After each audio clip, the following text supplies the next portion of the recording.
And welcome back to the Dean Obeidallah Show. Right now, very happy to have in between cruises, book sales, book deals, and everything else he's selling out there, Frank Figliuzzi, our buddy, former FBI assistant director, retired. His new book, Long Haul, Hunting the Highway Serial Killers, is a great book.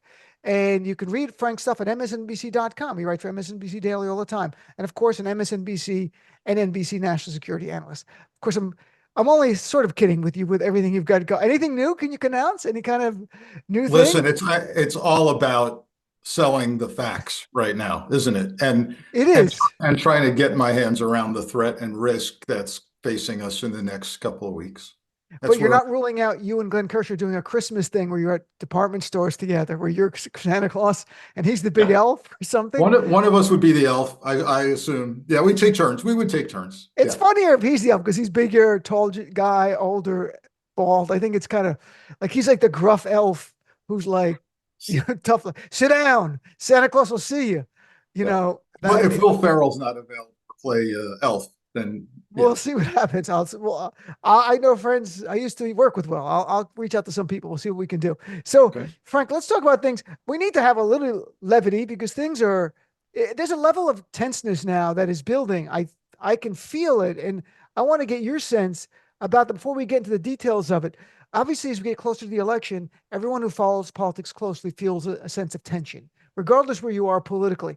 And the polls being so close add to that. If it was a blowout, one side might be deflated at this point, but it's not. It's neck and neck. Every poll shows one person winning a battleground. The next poll show the other person winning the battleground. Does that make it potentially more acute in the terms of stress, tension, violence? That's the worst part of this. Yeah, I mean that's where, I kind of earn my keep, is assessing the threat and risk for violence. Look, ordinarily, and nothing's ordinary about where we are right now and how we got here, but ordinarily, when you're facing tension, stress, anxiety at this level nationally or even personally, it's reassuring to fall back on facts, and being capable of relying on the truth. The problem is that that's missing from this equation right now. So those of us who work really hard to get the truth can feel somewhat at ease or more at ease because we actually at least can grasp reality. So, for example, there are no Haitians that are eating household pets in Springfield. The crime is not out of control in our nation's cities. It's 20% less over the last 6 months and even dropped throughout the last year. FEMA's not the devil. We don't need to hunt FEMA down in North Carolina and other places and try to kill FEMA, who's trying to help us. Fentanyl is not pouring over the unsecure border in the hands of unlawful migrants, but rather is absolutely coming through legitimate ports of entry. And about 80% of the time, the people doing that have a lawful right to be here and are mostly Americans who are doing it. So you got to keep searching for the facts. The problem is, I don't know, 40%, 50% of our nation seems to have their alternate reality. And that's where the tension is. They won't even accept any kind of contrary opinion or facts than theirs. And you and I both write columns for MSNBC Daily. And, we've never commiserated over the response to some of our columns, but I can tell you what I'm experiencing is when NBC makes us absolutely include all kinds of citations. It goes through standards, it goes through legal, sometimes to my consternation. But, by the time it's published, it's solid fact. And yet, like this week, I came out with a column that said, here's why it looks like Trump's vision for using the military domestically sounds a lot like fascism. People, just went nuts. Did you read the column? No, I'm not reading your column. I don't know. Do you know what fascism is? Shut F you. So there we are. Look, that's the world we live in, and it's made more acute during the times now in the last 2 weeks. We're 2 weeks and a couple of days away from the end of voting. Voting's already begun in many states. So let's talk about what was the basis of your column, which were Donald Trump's comments on Saturday, where he said, talking first about migrants and outside threats, he said, I think the bigger problem is the enemy from within. We have some very bad people. We have some sick people, radical left lunatics. He cited Adam Schiff. He says it should be very easily handled by, if necessary, the National Guard, or if really necessary, by the military, because they can't let that happen. And that is a jarring comment. And then he added to it yesterday, doubling down, saying there's the enemy from within. He called Democrats sick and they're also evil. And he throws in Nancy Pelosi's name. But it's not specific to them. Those are examples of just Democrats, anyone who doesn't agree with him. Frank, I got to be honest, I can't remember a time where a nominee for a political party is demonizing the base of the other party as being an enemy from within. And where that can go logically, if people on his side actually believe that I'm the enemy, their enemy, I'm the enemy of the United States. This is the crux of the threat and risk, is the demonization of the other, which, hey, where have we seen this before? Where have I seen this in my career? International terrorism, the infidel, making it okay to kill the other because they are in fact something less than human. They're infidels. That's where we are right now. And so people that follow him will go, yeah, of course we want to use the military. Yes, we want order. We want order, law and order. It's illegal to use the military for domestic law enforcement purposes. It violates the Posse Comitatus Act. There is an exception, absolutely, and that exception is the president would have to declare the Insurrection Act. He'd have to invoke the Insurrection Act. Back from the 1800s. Has it been used before? It has. But, here's the scary thing about this. It's almost always done with the agreement and concurrence of a state's governor. But he trust me, it doesn't have to happen. And Trump would have no qualms about doing it without a governor saying, yeah, okay, I need help. I'm way in over my head with this. The other thing that's fascinating about the Insurrection Act is while a president has to consult with Congress to go to war, he doesn't have to do it to go to war with his own people domestically. So he doesn't have to go to Congress and say, hey, I'm invoking the Insurrection Act. Trump particularly has some kind of fetish about the military. This is not the only time he's tried to say what he's going to do to surround himself with the military and kick ass with military. Just this week, NBC News confirmed that Trump has asked the special forces guys at the Pentagon to protect him. Imagine this. Remember the hypothetical example in the Supreme Court cases involving immunity, right? And one of the justices said, hey, are you saying that Trump could tell the Navy SEALs to kill an adversary? Well, by God, now we found out this week, he's asked the Navy SEALs to actually surround him and augment the Secret Service detail around him. He wants to be surrounded.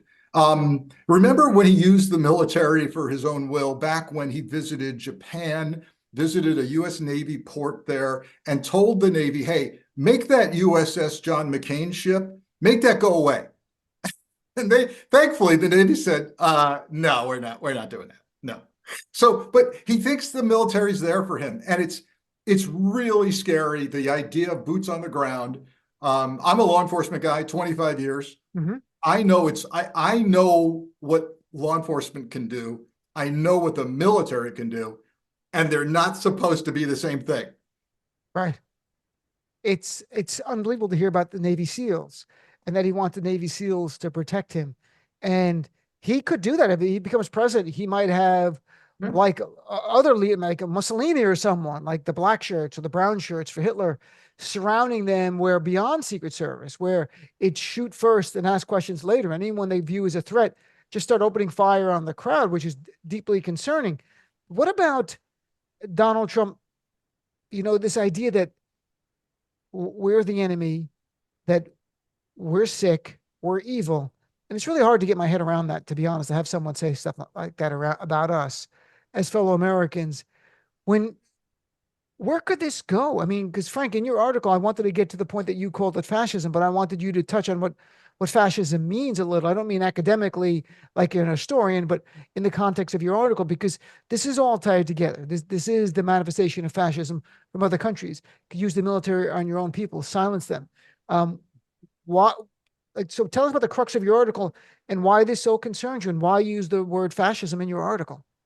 Yeah, I didn't take this lightly. It's taken me a very long time to use the F word, as I say, about fascism, and I Right. now have. And I again, this had to go through standards and legal, and it's just reality.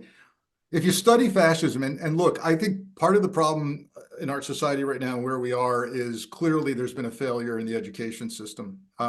I studied the isms in high school and college. Apparently, a lot of people haven't, or they have and they don't care. That's even more Right. troubling. When some of the responses to the column have been, "What's wrong with that? Let's have the military come in and kick some ass." Okay, well, a lot's wrong with that. How about civil liberties? How about the Right. right to an attorney? How about what we're going to skip the arrest and arraignment part? Or what are we doing here? So fascism, in a nutshell, has reared its head in various forms, including Nazi Germany, by the way. Nazism is a form or subset of fascism, certainly in Italy with Benito Mussolini. But a hallmark, there are 3 or 4 hallmarks of fascism. One of them is absolutely aligning yourself so closely with the military that you really can't tell the difference between the military and the leader of the country. Number one. Number two, extreme use of disinformation and propaganda. Lots of lies throughout our world history with Yep. regard to fascism. We're seeing that, of course, in great numbers here. Demonizing the other. We mentioned this earlier, right? A hallmark of fascism because it makes it okay to bust heads if somebody disagrees with you. And that's where I think I have the most problem, is not the suspension of civil liberties, which is a problem, but rather that this could lead to civil war. And people have said, well, Frank, look, the context of the question where he said, I could use the military on the streets, was about whether this would be a peaceful election or not. And he's not going to be in power, Frank, during the election in November. If he wins, he won't take power till January. Right, exactly. But he has said, I'm going to use the military against dissenters, people who disagree. Mm-hmm. And by the time that inauguration comes up, if he wins, absolutely, we're going to have a problem in this country that would need to get addressed and could lead to him saying, hey, that's enough. Chicago, San Francisco, whatever, send in the troops. And then you want to see all hell break loose? That's where it's going to happen. I'm chatting with Frank Figliuzzi, from MSNBC and NBC, national security expert. Frank, there's another part to this, and I believe you touched on in your article, but we may have talked about it. He doesn't have to send the military and be that brazen for certain people. He can just, if he becomes president again, thanks to the Supreme Court decision in Trump versus US, they expressly said that president's absolutely immune from conversations with his DOJ about who to investigate and who to prosecute.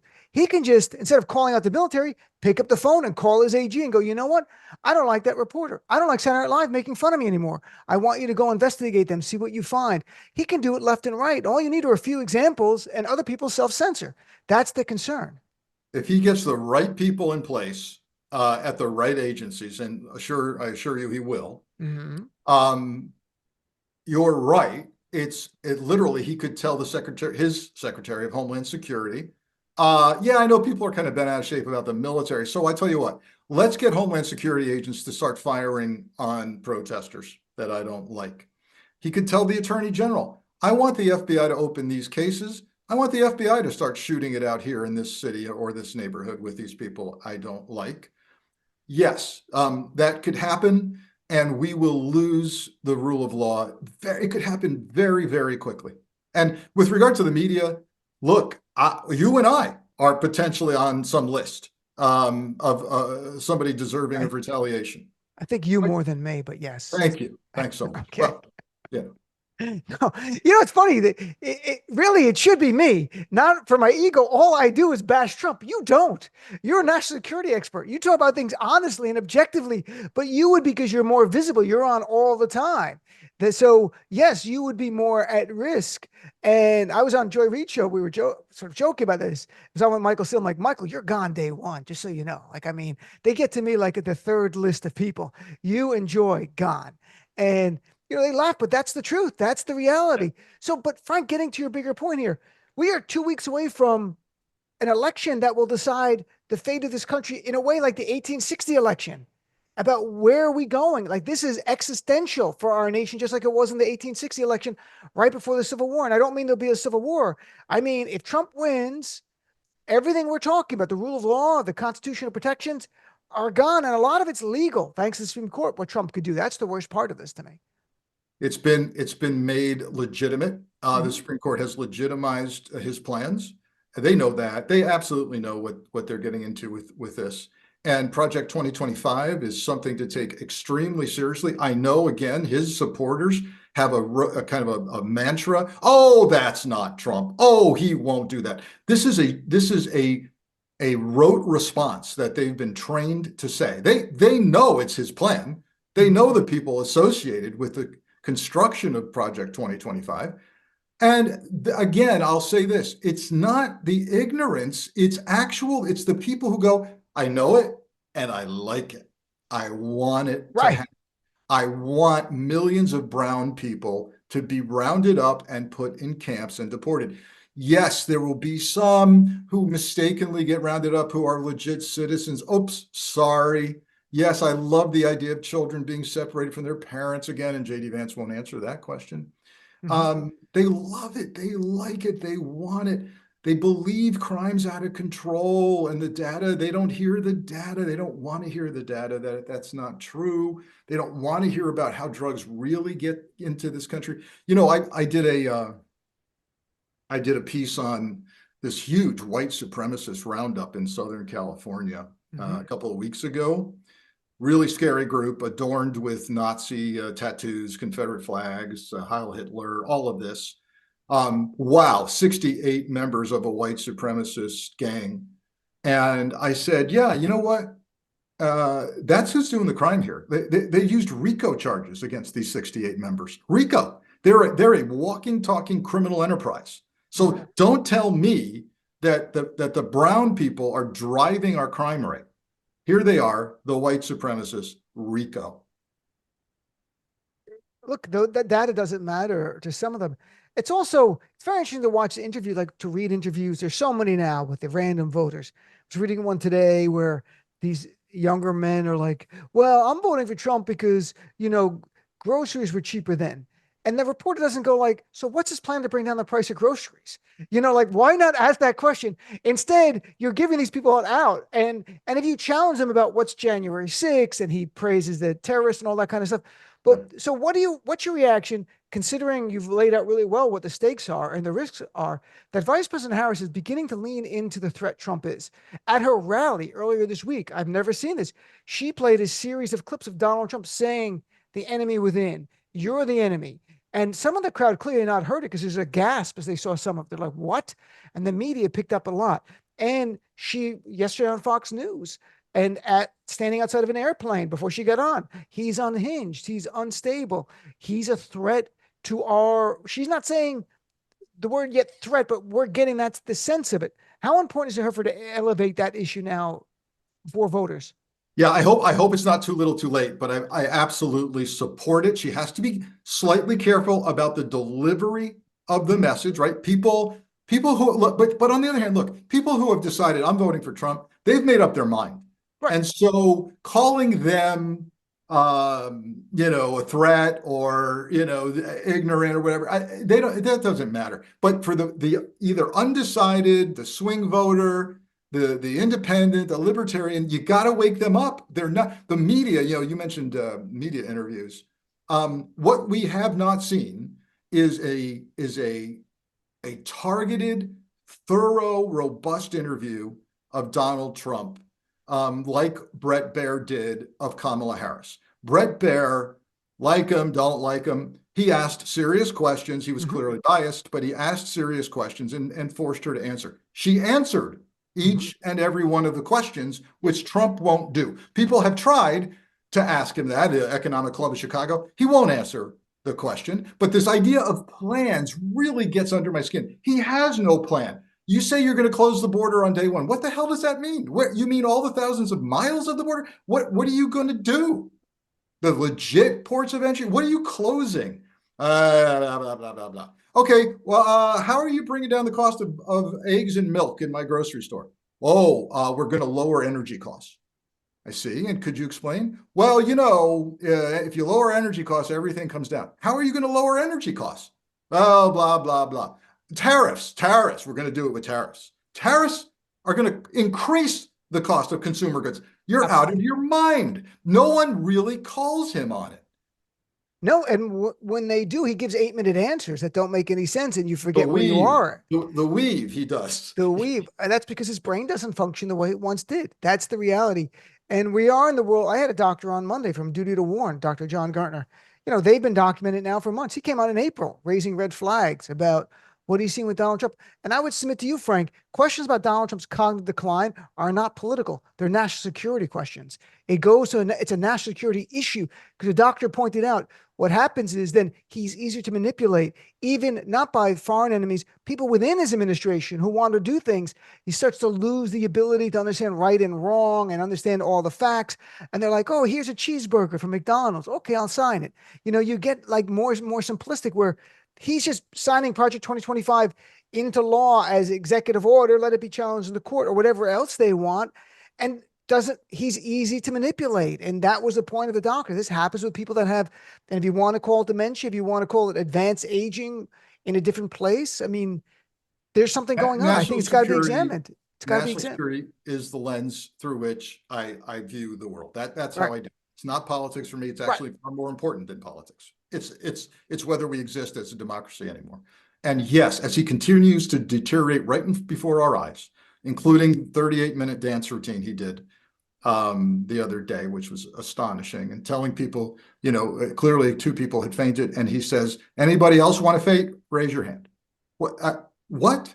So as that happens, nations who have already seen him as manipulable and easily influenced, Putin's got him nailed. They're like, yeah, we can put anything we want in front of him. And think about this: the guardrails will be gone.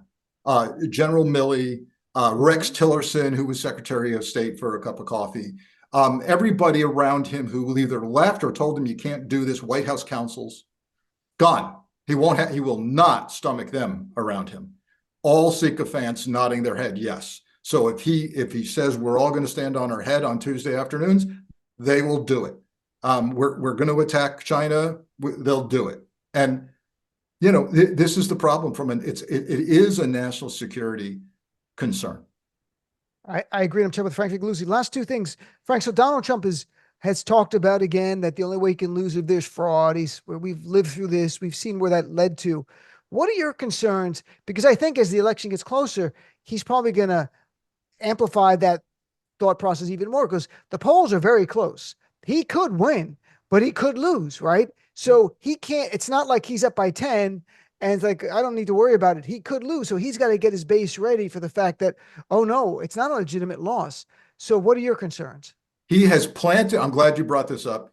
He and his team, including J.D. Vance, have clearly planted the seed, set the table for not accepting the outcome of this election. One of those seeds is the refusal to acknowledge the outcome of the last election. So they're setting the groundwork for not accepting the outcome. And of course, everybody in the party says what when asked, will you accept the results?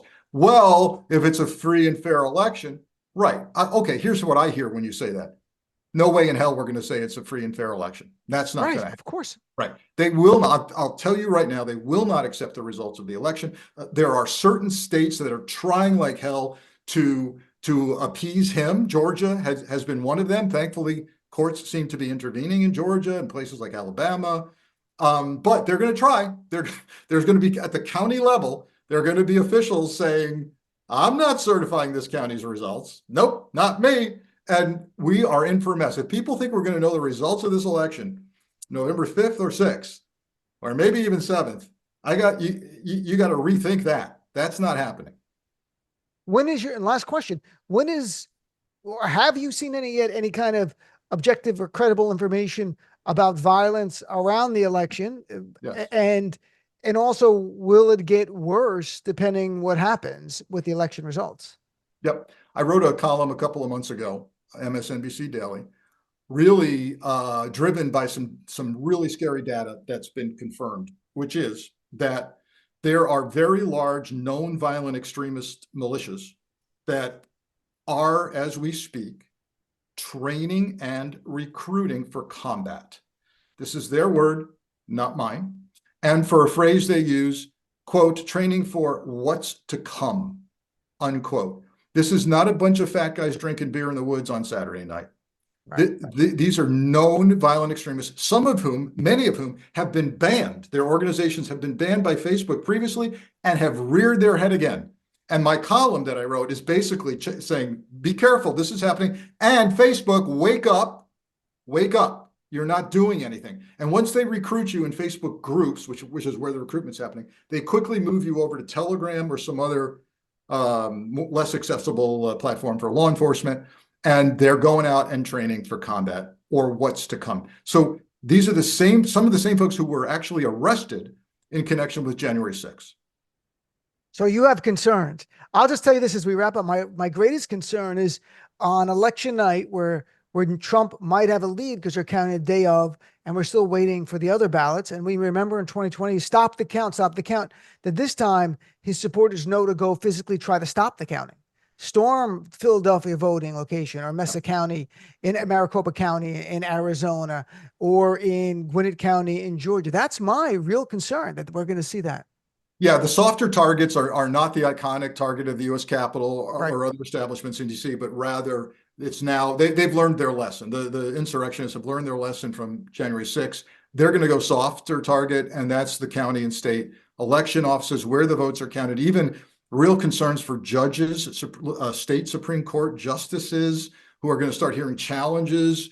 Yeah, and let's hope that some of these counties have sheriffs who are with the program in terms of enforcing the law, because some do not.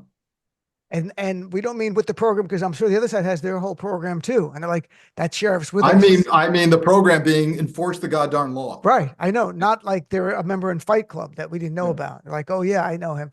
Well, Frank, thank you, my friend. And anything else you want to, before we go plug in it, like where can people see your stuff, or where do you want them to go? Yeah, hey, thanks. Listen, I'm on social media, including Instagram, Threads, even X until I can't take it anymore. I've got a website, frankfigliuzzi.com. You sign up for free alerts and you'll see what I'm doing, including next month, November. I'm in Miami for the Miami Book Fair, and we'll be presenting Long Haul. So if you're in Florida, my friends, Miami, look up Frank's website. Thanks, Frank. I